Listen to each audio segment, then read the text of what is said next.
Right, earlier this year, the Blackmagic Pyxis 6K was announced, and just recently we started seeing some footage come out and some other things, and starting to think that maybe it's going to be shipping soon. So I wanted to talk about it. It's my most anticipated camera, at least cinema camera, of 2024. I'm also really excited about the R5 Mark II, just for other things.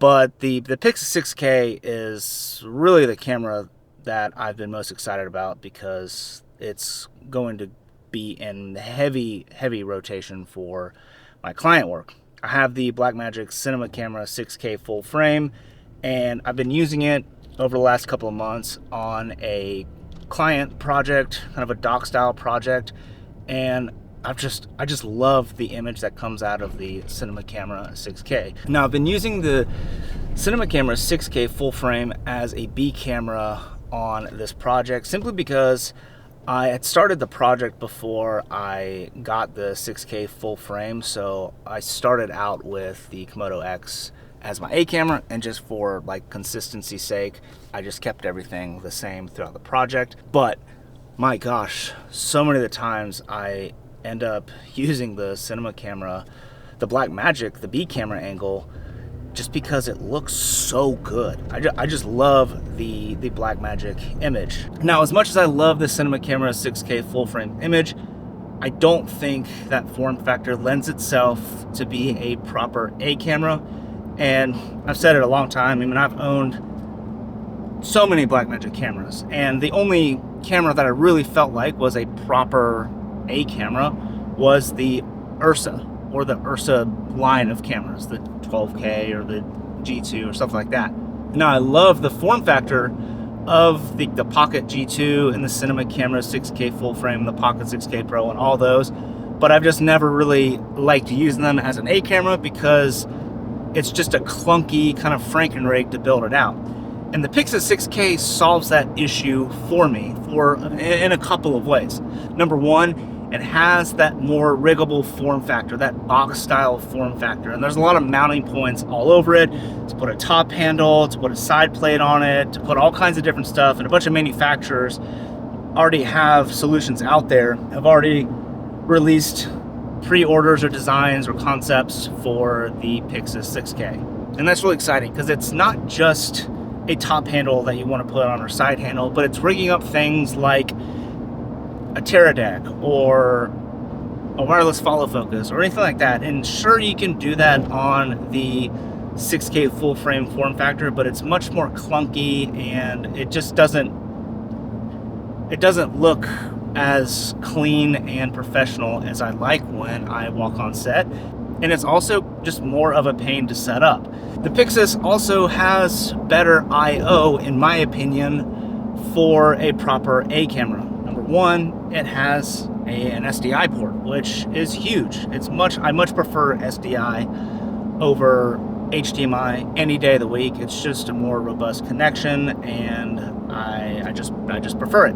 Now, one interesting thing they did is they added only one mini XLR port and then a 3.5 millimeter input. And I thought that was an interesting decision. And when I think about it, I don't think that's really that huge of an issue, because when I'm running audio directly into camera, typically what I'm doing is I'm running a shotgun into the camera with XLR, and then I'll maybe run an onboard shotgun microphone for better reference audio, or maybe I'll run some kind of lavalier setup into the camera, and a lot of times those use a 3.5 millimeter input anyways.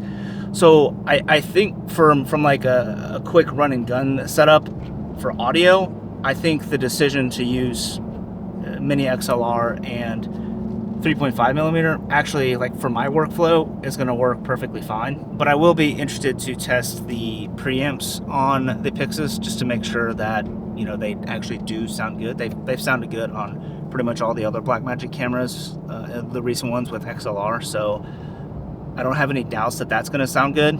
Now, it also has dual CF Express Type B slots, so it's nice that it shares the same media as the Cinema Camera 6K, because that just makes the workflow and everything and offloading footage the same, so that's really cool. And it has dual slots, which is really awesome. Now, another I/O thing that makes the Pyxis more of a proper A-cam is the fact that it has a dedicated BNC timecode port.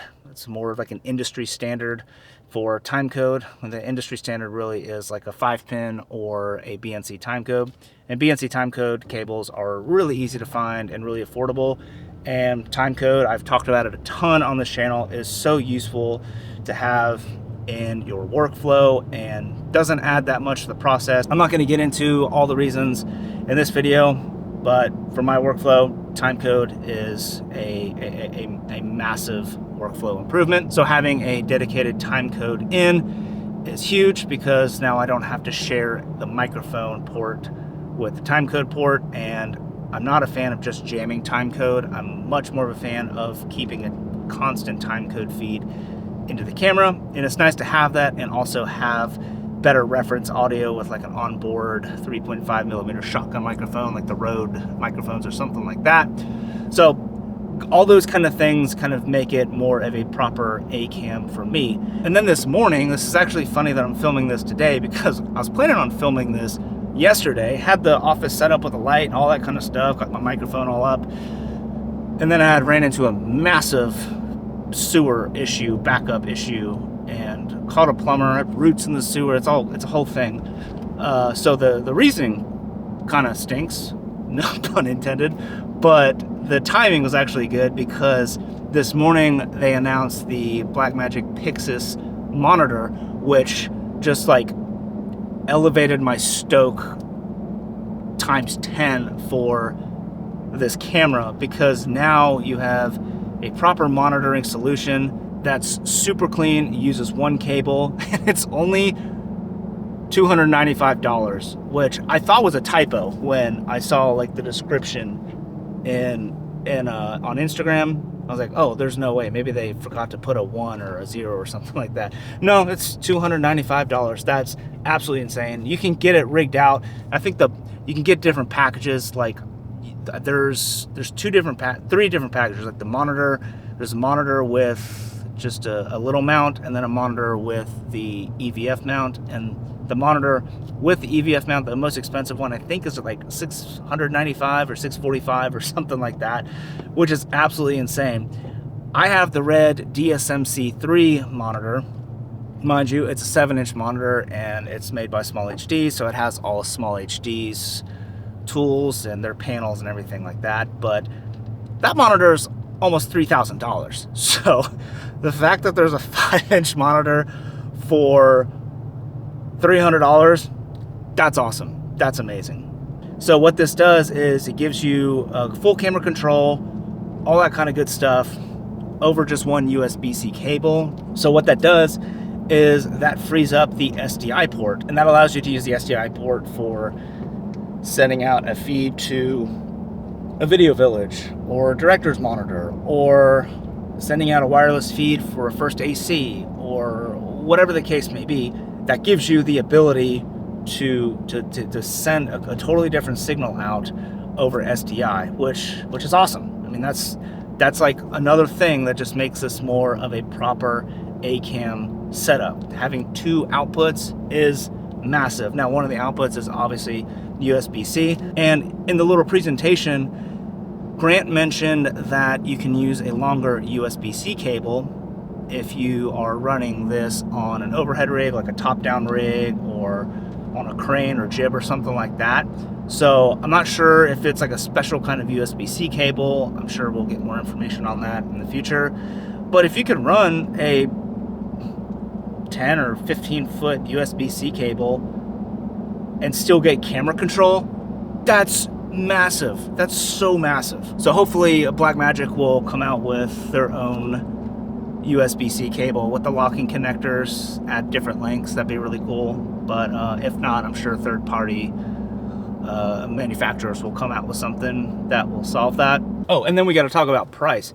This camera is $3,000, so a few $100s more than the cinema camera 6K full frame, which is insane. And if you're just getting into filmmaking, videography, and you're deciding between the two cameras, then I think the Pyxis is obviously the clear winner for your first camera. But I do think the cinema camera, the 6K full frame, I think is still a great B camera because of the different form factor. Now, I mentioned earlier I don't really like it as an A camera just because of the kind of the way you got to Franken-rig it to get it up to be proper A camera. But I think it's a great form factor for a B camera and also for some types of run and gun situations where you're just trying to have a really, really low profile and not bring a lot of attention to yourself. So I've said it on this channel before, and I still believe this wholeheartedly. If you're getting into filmmaking, the Blackmagic ecosystem is certainly the best camera system that you can get into for the money.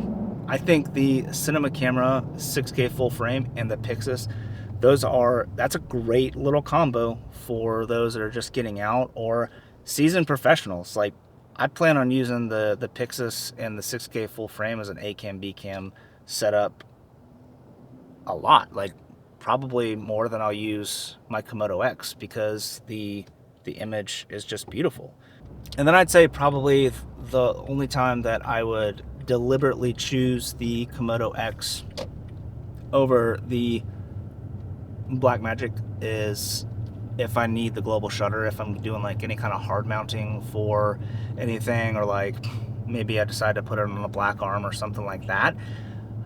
In that case, I'd probably still go for the global shutter sensor, just because the rolling shutter is definitely poor on the Blackmagic cameras. On the Pyxis and the cinema camera 6K full frame, it's unbelievable on the Ursa Cine, but on the Pyxis and cinema camera full frame, the rolling shutter is pretty poor. So like for 95% of the stuff I shoot in like the corporate world, not a big deal. But when a fast readout or global shutter sensor is needed, that's definitely when I'm going to grab the Komodo X. Or if somebody just like requests that I shoot on the Komodo X, then obviously I will use the Komodo X for that, if that is a request. But for the most stuff, for like my retainer work, the Blackmagic ecosystem is, honestly, it's probably the best solution out there. And for like the price, I see no reason to go with anything else, because it's just so good. So hopefully the Pyxis starts shipping soon, you know, with that footage getting released, you know, from Patrick O'Sullivan, which that footage looks so good. Yeah, I mean, but he's an incredible cinematographer. But with that footage and with the monitor getting announced, which I think that ships in December or Q4 or something like that, maybe that means that the Pyxis is shipping soon. So I know it's a very anticipated camera. I know a lot of people, including myself, are really excited for it. So sorry for the different format, but decided to hard mount this camera, just talk while I'm driving home from a shoot. Subscribe and like the video. All right, peace.